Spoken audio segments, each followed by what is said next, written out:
Peraturan Kapolri dinilai bertentangan dengan putusan MK. Profesor Hukum Tata Negara Mahfud MD menilai Peraturan Kepolisian Negara Republik Indonesia Perpol nomor 10 tahun 2025 bertentangan langsung dengan putusan Mahkamah Konstitusi MK. Peraturan tersebut mengatur penugasan anggota Polri aktif keluar struktur organisasi Polri, termasuk menduduki jabatan sipil di sejumlah kementerian dan lembaga negara. Mahfud MD menyampaikan bahwa Perpol tersebut melanggar putusan MK nomor 114 per PUU 23 per 2025 yang diketok pada 13 November 2025.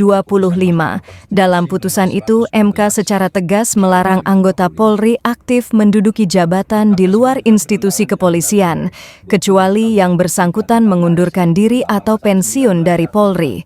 Perpol nomor 10 tahun 2025 itu bertentangan dengan konstitusionalitas pasal 28 ayat 3 Undang-Undang nomor 2 tahun 2002 tentang Polri sebagaimana dimaknai oleh Mahkamah Konstitusi. Tidak ada lagi mekanisme penugasan atas alasan keputusan Kapolri, kata Mahfud MD, Jumat 12 Desember 2025. Mantan Ketua MK itu menegaskan bahwa putusan MK bersifat final dan mengikat, sehingga seluruh peraturan di bawah undang-undang, termasuk Perpol, wajib tunduk dan menyesuaikan.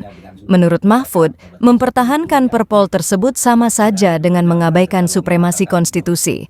Selain bertentangan dengan putusan MK, Mahfud juga menilai Perpol nomor 10 tahun 2025 tidak memiliki dasar hukum yang kuat karena bertentangan dengan Undang-Undang Aparatur Sipil Negara (UU ASN).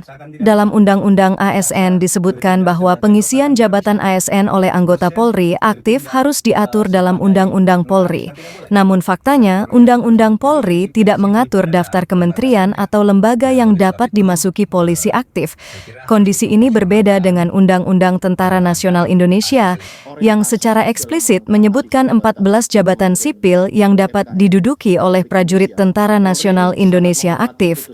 Karena Undang-Undang Kepolisian Republik Indonesia tidak mengaturnya, maka peraturan polisi ini tidak memiliki dasar hukum dan konstitusionalitas yang sah, tegas Mahfud.